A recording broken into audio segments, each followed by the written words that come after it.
Next നമ്മൾ chapter 2 ചെയ്യാൻ പോകുന്നത് changed form and objectives of school management. അതിൻ്റെ അകത്ത് 6 ക്ലാസ് തന്നെയാണ് സെഗ്മെന്റ്സ് ഉണ്ട്. First is to begin with the principles of school management. Second one is scope of school management, followed by characteristics of present school, concept of school management, characteristics of school management, and last one objective of school management. ഇത്രയാണ് paper chapter 2 നമ്മൾ cover ചെയ്യാൻ പോകുന്നത്. Okay, അപ്പോൾ നമുക്ക് ആദ്യം the first one principle of school management അകത്ത് അത് നോക്കാം. അതിൽ there are 4 principles for school management. Democratic philosophy of education, that's the first one. Freedom, student centered, flexible, adaptable and stable program. ഈ 4 എണ്ണമാണ് അതിൻ്റെ അകത്ത് പറഞ്ഞിരിക്കുന്നത്. ഡെമോക്രാറ്റിക് ഫിലോസഫി ഓഫ് എഡ്യൂക്കേഷൻ, അതിൻ്റെ അകത്ത് എന്താണ്, it should be such that the total management comes into a joint work of principal, headmaster, teachers and students. ഇപ്പം നമ്മളെപ്പോഴും സ്കൂളിൽ ഇതിൽ പറയുമ്പോൾ ഒരു ടീം വർക്കാണ് നമ്മളെപ്പോഴും പറയുന്നുണ്ട്. ആ ടീം വർക്കിൽ everybody has a role. Principal, headmaster, students and teachers, ഇതെല്ലാവരും അതുപോലെ ഉത്സാഹിച്ചാലേ ആ പ്രോഗ്രാം സക്സസ്ഫുൾ ആവുള്ളൂ. പിന്നെ school management should consult his colleagues, honor their opinion, discuss the matter in the staff meeting, thereby involving the members in achieving the goals. അപ്പം അവരെ ഒരു inclusive programme ആയിരിക്കണം. അത് ടീം മെമ്പേഴ്സിനെ എല്ലാവരെയും ഇൻക്ലൂഡ് ചെയ്ത് ആ ഡിസ്കഷനിലും അവരെ ഇൻക്ലൂഡ് ചെയ്ത് എന്നിട്ട് അവർ അതിലെടുക്കുന്ന തീരുമാനമായിരിക്കണം അത് ഇംപ്ലിമെന്റ് ചെയ്യേണ്ടത്. അങ്ങനെ ആകുമ്പോൾ ടീച്ചേഴ്സിന് കുറച്ചും കൂടെ അതിനോട് താല്പര്യം വരും. അല്ലെങ്കിൽ തീരുമാനങ്ങളെല്ലാം എടുത്തിട്ട് ഇങ്ങനെ ചെയ്യണം എന്ന് മാത്രം പറയുമ്പം അതിൻ്റെ ഒരു എന്താ പറയുക, ഒരു ഭയങ്കര ഒരു ഡിസ്റ്റൻസ് അതിൽ ഫീൽ ചെയ്യും. അപ്പം അത് വരരുത്, ടീം വർക്കായിട്ട് ആയിരിക്കണം പ്രോഗ്രാം എന്ന്. So that's a democratic philosophy of education. Second one നമ്മൾ എപ്പോഴും പറയുന്നതാണ് freedom should be given to all to exercise a power and talents. അല്ലേ, ഇപ്പം ടീച്ചേഴ്സിന് എല്ലാവരും അവർക്കെല്ലാം ഒത്തിരി ടാലന്റ് ഉള്ള ആൾക്കാരാണ്. ഹാവ് സബ്ജക്ട് നോളേജ്, പിന്നെ ക്രിയേറ്റിവിറ്റി, ഇതിലൊക്കെ അവർക്ക് എല്ലാവർക്കും ടാലന്റ് ഉണ്ട്. അപ്പൊ അവരുടെ സ്ട്രെങ്ത് നമ്മൾ ഐഡന്റിഫൈ ചെയ്ത് അങ്ങനത്തെ റെസ്പോൺസിബിലിറ്റീസ് അവർക്ക് കൊടുക്കണം. അതിന് ഫസ്റ്റ് നമുക്ക് ഓപ്പർച്യൂണിറ്റി കൊടുത്താലേ നമുക്ക് അവരുടെ സ്ട്രെങ്ത് ഒക്കെ നമുക്ക് തന്നെയാണ് ഐഡന്റിഫൈ ആക്കും. അവർക്ക് ഷോക്കേസ് ചെയ്യാനും അതിന് ഓപ്പർച്യൂണിറ്റീസ് കൊടുക്കണം. ദെൻ ആ ഫ്രീഡമിന് വരുമ്പം they should be free to question, offer good suggestions, conduct fresh experiments and bring about changes. അപ്പം തന്നെയാണ് ഇപ്പം ഓരോ കാര്യങ്ങളൊക്കെ ചെയ്യുമ്പോൾ അവർക്ക് അത് തന്നെയാണ് ഫ്രീഡം ടു ക്വസ്റ്റ്യൻ, അത് എന്തിനാ അങ്ങനെ ചെയ്യുന്നത്, ഇങ്ങനെ ചെയ്താൽ അതിൻ്റെ അങ്ങനെ ഒരു തന്നെയാണ് ഒരു ഡിസ്കഷനിൽ കൂടെ വേണം കാര്യങ്ങളൊക്കെ ചെയ്യാൻ. പിന്നെ കണ്ടക്ട് ഫ്രഷ് എക്സ്പെരിമെന്റ്സ് വെച്ചാൽ എക്സ്പെരിമെന്റ്സ് ഷുഡ് ബി വെൽക്കം. നമ്മളിപ്പോൾ ഓരോ പുതിയ കാര്യങ്ങളൊക്കെ ചെയ്യുമ്പോൾ എല്ലാം സക്സസ്ഫുൾ ആവത്തില്ല. അതിൽ ചിലതിനൊക്കെ എന്തെങ്കിലും പ്രശ്നങ്ങളൊക്കെ ഉണ്ട്. പ്രശ്നങ്ങളുണ്ടെങ്കിൽ അത് ഓവർകം ചെയ്യണം. അന്ന് പേടിച്ച് നമ്മൾ എക്സ്പെരിമെന്റ്സ് ചെയ്യാതിരിക്കരുത്. എക്സ്പെരിമെന്റ്സ് തന്നെ എൻകറേജ് ചെയ്യണം, സപ്പോർട്ട് ചെയ്യണം. അങ്ങനെ സപ്പോർട്ട് ചെയ്യുമ്പോഴാണ് അവർക്ക് കൂടുതൽ ഇൻവോൾവ് ആവാൻ അവർക്ക് താല്പര്യം വരുന്നത്. That's the second point. Then third point, student centre. അല്ലേ, നമ്മളിപ്പോൾ ഈ ടീച്ചിങ് എല്ലാം നമ്മൾ സ്റ്റുഡന്റ് സെന്റേർഡ് ലേണിങ്ങിന് വേണ്ടിയിട്ടുള്ള ഒരു സിസ്റ്റമാണ് നമ്മളിപ്പം ചെയ്തു വരുന്നത്. അല്ലേ, പണ്ടാണെങ്കിൽ ടീച്ചർ സെന്റേർഡ് ആയിരുന്നു, ടീച്ചറായിരുന്നു എല്ലാ കാര്യങ്ങളും ലീഡും കാര്യങ്ങളും എല്ലാം ചെയ്യുന്നത്. ഇപ്പം പക്ഷെ അത് മാറി സ്റ്റുഡന്റ് സെന്റേർഡ് ആണ്. അതിൽ സ്റ്റുഡൻസിന് ഇൻവോൾവ്മെന്റ് കൂടുന്നു, അതിന്റെ റിസൾട്ട്സ് ബെറ്റർ ആവുന്നു. അപ്പോൾ അതുകൊണ്ട് തന്നെയാണ് അതിന് കൂടുതൽ പോപ്പുലാരിറ്റി വരുന്നത്. ഇതിൻ്റെ അകത്ത് all the activities must be of the students, for the students and by the students എന്ന് പറയുന്നു. ഇത് കേൾക്കുമ്പോൾ ഈ തന്നെയാണ് ഈ ഒരു എന്താ പറയണ ഈ ഒരു ഫ്രേസ് വേറെ എവിടെയെങ്കിലും കേട്ടിട്ടായിട്ട് തോന്നുന്നുണ്ടാവും. ഒന്നും കൂടെ പറയാം, all the activities must be of the students, for the students and by the students. ഇത് നമ്മുടെ തന്നെയാണ് US president Abraham Lincoln what is a government എന്ന് പറഞ്ഞതിൽ ഡിഫൈൻ ചെയ്തേക്കുന്നത് for the people, of the people and by the people. അപ്പൊ അതുപോലെ തന്നെയാണ് ഇതന്നെയാണ് ഈ കരിക്കുലം അവർക്ക് സ്റ്റുഡൻസിന് വേണ്ടിയിട്ടുള്ളതാണ്. Enough opportunity must be provided for wholesome development of the students. All the activities must be of the students, for the students and by the students. But next point is flexible, adaptable and stable. It is only when the change for the better will happen.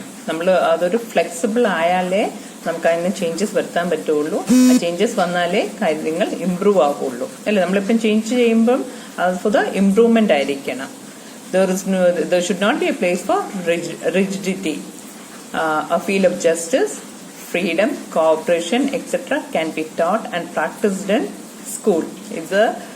ഈ attributes ഒക്കെ അവരിൽ develop ചെയ്യണമെന്ന് പറഞ്ഞാൽ മാത്രം പോരാ, അതിന് ഓപ്പർച്യൂണിറ്റിയും കൊടുത്ത് അതൊക്കെ അവർക്ക് പ്രാക്ടീസ് ചെയ്യാനുള്ള സിറ്റുവേഷൻസ് ഉണ്ടാവണം. A feeling of justice, freedom, cooperation etcetera.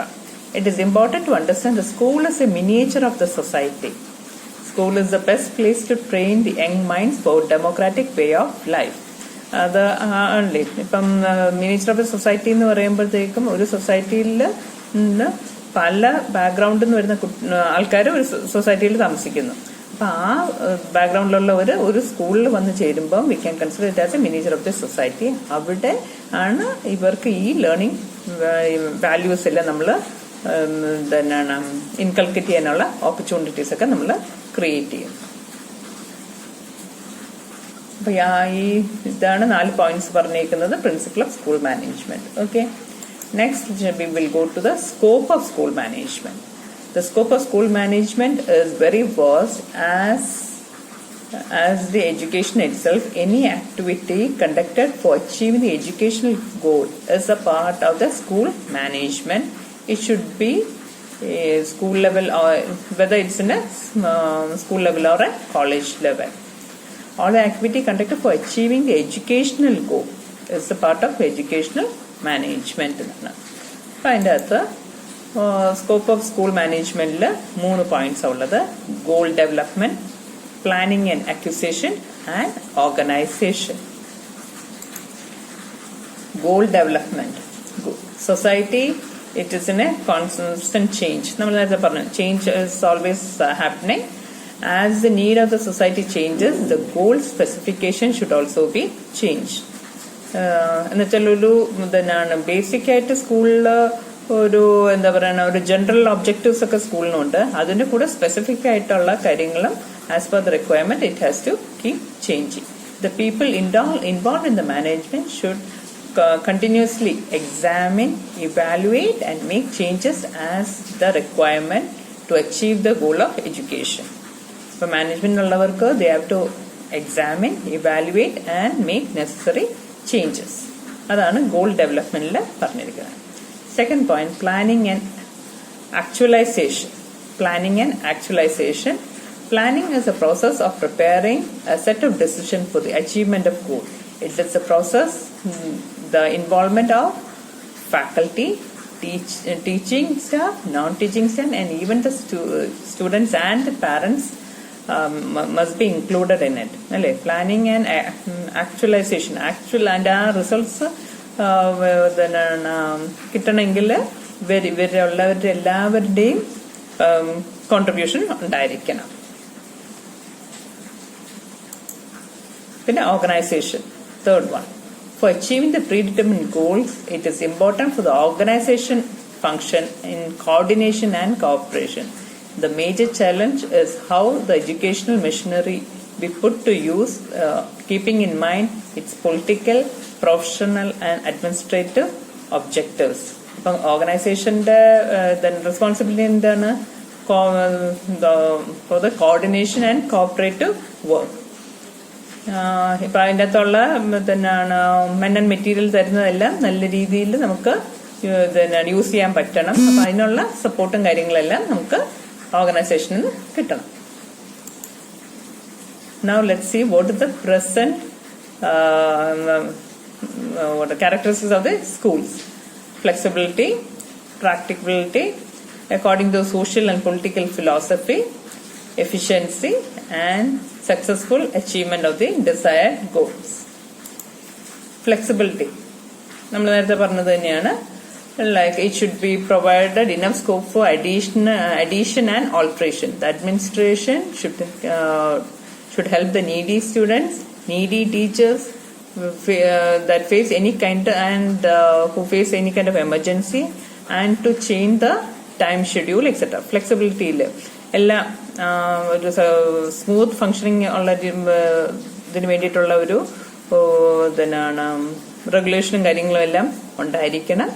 അതിന് സപ്പോർട്ട് ആവശ്യമുള്ളവരെല്ലാവരെയും അത് they should take care of it. അപ്പം നീഡി സ്റ്റുഡൻസ് എന്ന് പറഞ്ഞാൽ ഇപ്പം ചില കുട്ടികൾ അത് പിക്കപ്പ് ചെയ്യാനൊക്കെ ഡിലേ ഒക്കെ വരുന്നുണ്ട്. അപ്പം നമ്മൾ തന്നെ സ്ലോ ലേണേഴ്സ് എന്നൊക്കെ പറയുന്നു. അപ്പം ആ പിള്ളേരെ നമ്മൾ സപ്പോർട്ട് ചെയ്യണം. പിന്നെ ടീച്ചേഴ്സും എല്ലാ ടീച്ചേഴ്സിനും ഒരേ ഇത് കപ്പാസിറ്റി ആയിരിക്കില്ല. അപ്പൊ അതിൻ്റെ അകത്ത് സപ്പോർട്ട് വേണ്ട ടീച്ചേഴ്സിന് സപ്പോർട്ട് ചെയ്ത് കൊടുക്കാം. They may have other strength. Okay, അപ്പൊ അത് അപ്രീഷിയേറ്റ് ചെയ്ത് ഇതിൽ സപ്പോർട്ട് വേണമെങ്കിൽ അവർക്കത് സപ്പോർട്ട് ചെയ്ത് കൊടുക്കാം. അത് തന്നെ the main is the teacher, you should make the teacher comfortable. Only then she will be able to deliver. എന്നുവെച്ചാൽ നല്ല രീതിയിൽ ക്ലാസ് ഒക്കെ നടക്കണമെങ്കിൽ ടീച്ചറിന് വേണ്ട രീതിയിലുള്ള ഇത് തന്നെ. അതിലാണ് ഈ നമ്പർ ഓഫ് പീരിയഡ്സ്, ക്ലാസ് ടൈമിങ്സും കാര്യങ്ങളും ഒക്കെ ഓവർലോഡ് ആകുമ്പോഴത്തേക്കും definitely the performance of the teacher will go down. Number of periods and all should be very appropriate. ടീച്ചേഴ്സിന് സ്കൂളിൽ ലെഷർ ടൈം ഒന്നും ഇല്ല. ക്ലാസ് അല്ലെങ്കിൽ ബുക്ക് കറക്ഷനും കാര്യങ്ങളും ഒക്കെയാണ്. അങ്ങനെ ഫ്രീ ടൈം ആയിട്ട് ലൈക്ക് ഇത്രയും നല്ല അങ്ങനെയൊന്നും ഇല്ല. വല്ല സെലിബ്രേഷനൊക്കെ വരുമ്പോഴായിരിക്കും like they have little fun or something. അല്ലെങ്കിൽ they are always on the toes. Target after target അവർ ഓരോ കാര്യങ്ങൾ ചെയ്തുകൊണ്ടിരിക്കുന്നത്. So teaching is a very tough job. Next is practically objective must be achievable and measurable. അത് ഞാൻ കഴിഞ്ഞ PPT-ൽ കഴിഞ്ഞ വീഡിയോയിൽ പറഞ്ഞിട്ടുണ്ടായിരുന്നു. അത് കുട്ടികൾക്ക് അവരുടെ പെർഫോമൻസ് നമുക്ക് മെഷർ ചെയ്യാൻ പറ്റണം.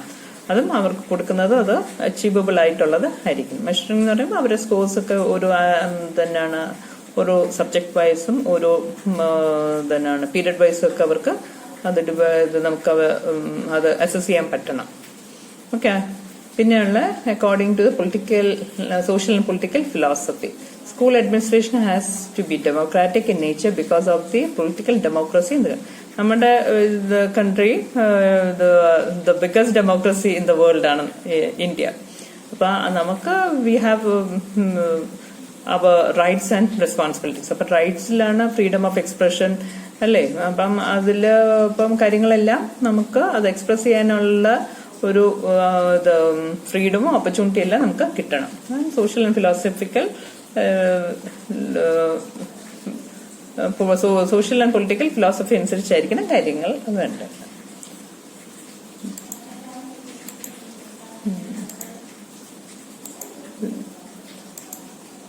Then is efficiency, proper utilization of resources. That means right usage of men and material. Efficiency ആണ്. തന്നെയാണ് സ്കൂളില് എല്ലാ റിസോഴ്സസും നല്ല രീതിയിൽ നമുക്കത് യൂസ് ചെയ്യാൻ പറ്റണം. എന്നാലേ അത് എഫക്റ്റീവായിട്ട് അതിന്റെ ഇൻവെസ്റ്റ്മെന്റ് കറക്റ്റായിട്ട് വരുള്ളൂ. Right use of men and material. Right use ആയിരിക്കണം, ഓവർ യൂസ് ആവരുത്. പിന്നെ സക്സസ്ഫുൾ ഓവർ യൂസ് വരുന്ന എവിടെയാണ്? ടീച്ചേഴ്സിനെയാണ് ഓവർ യൂസ് എന്ന് വെച്ചാൽ കൂടുതൽ ടാസ്കും കാര്യങ്ങളൊക്കെ കൊടുക്കുമ്പോഴത്തേക്കും ടീച്ചേഴ്സിന് മടുപ്പാവും അല്ലേ. പിന്നെ അപ്പം അങ്ങനെ ഓവർലോഡ് വർക്ക് വരുമ്പോൾ എന്ത് ചെയ്യും? ഈവൻ നല്ല teachers they will look for opportunity and they will quit. They will join some other organization. അപ്പം നല്ല കാലിബറുള്ള ടീച്ചേഴ്സിനെ അവരെ പാമ്പർ ചെയ്യേണ്ട ആവശ്യമില്ല, പക്ഷെ അവരെ സപ്പോർട്ട് ചെയ്ത് നല്ല രീതിയിലാക്കിയത്. Because teachers are the pillars of the school അല്ലേ. അത് തന്നെയാണ് ബാക്കി എല്ലാ കാര്യങ്ങളും.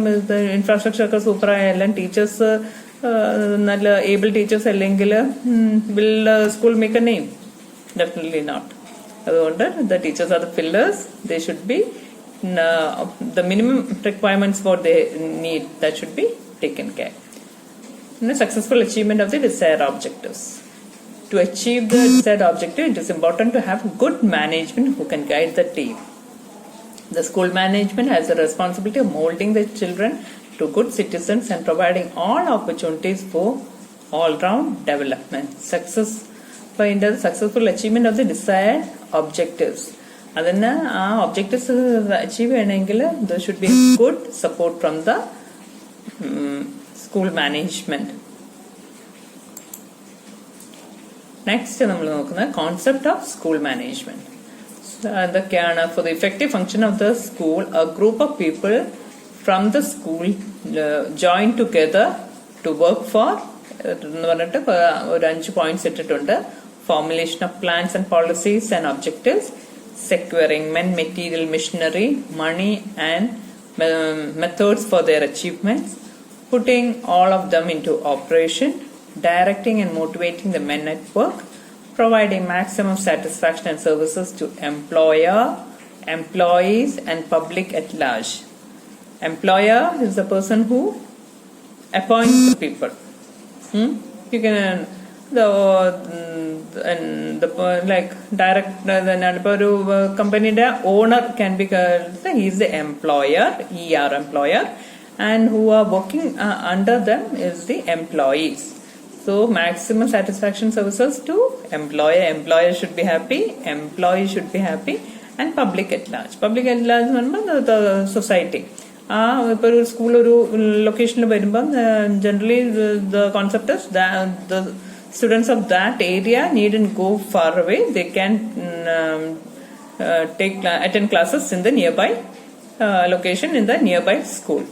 അപ്പം പിന്നെ ആ ഒരു അവിടത്തേലും തന്നെയാണ് benefit for public at large എന്ന് പറയുമ്പം ആ ലൊക്കേഷൻ വരുമ്പം നമുക്ക് അവിടെയും കുറെ സ്റ്റാഫിന്റെ ഒക്കെ റിക്വയർമെന്റ് വരുന്നുണ്ടല്ലോ.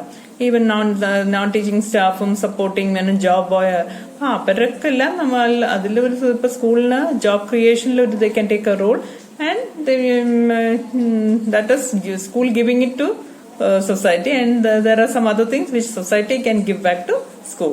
So nearby school വരുമ്പോൾ കൂടുതൽ they can give their recommendations. ഇപ്പുറത്തെ പുതിയ സ്കൂൾ CBSE ഏത് കരിക്കുലമാണ് ഫോളോ ചെയ്യുന്നത് എന്ന് പറഞ്ഞിട്ട് they can always be an ambassador for that particular school. Next is characteristics of school management. Educational assessment, educational decision making, educational planning, educational organization, educational direction or motivation, educational control, educational coordination. Characteristics of school management ആണ് ഇപ്പം പറഞ്ഞത്. Assessment, decision making, planning, organizing, motivation, controlling and coordination. അത്രയാണ് characteristics of school management ഉള്ളത്. ഇതിൻ്റെ അകത്ത് characteristics of school management എന്ന് പറഞ്ഞിട്ടുള്ളതിൽ അത് നമ്മൾ നേരത്തെ ഡിസ്കസ് ചെയ്ത പോയിന്റ്സ് ഒക്കെ തന്നെയാണ്. അത് നിങ്ങളുടെ തന്നെയാണ് ഇമ്പോർട്ടൻറ്റ് പോയിന്റ്സ് ഞാൻ ബുക്കിൽ മാർക്ക് ചെയ്തിട്ടുണ്ട്. I will forward it to you so you can also underline. It's just a repetition. It does the same meaning. It is put in a different way. Okay, now let's see what are the objectives of school management. School management to reflect and preserve basic values, and that's a cultural pluralism. To carry out educational future that can be considered skill development. To manage social change, then readiness to change. The profit by experience. Make them adjusting and develop them as a useful citizen for the nation. To carry out modernization, make use of discoveries and innovation and tap natural resources for better living. To propagate scientific attitude develop ചെയ്യാനായിട്ട്. To adopt technology, make use of technology in the field of work and life. To realize national integration irrespective of religion, caste, culture, etc. Feeling of we as an Indian and our country as India. Other national integration lo vanna. to form character, to develop qualities like truth, non-violence, love, sacrifice, tolerance, etc.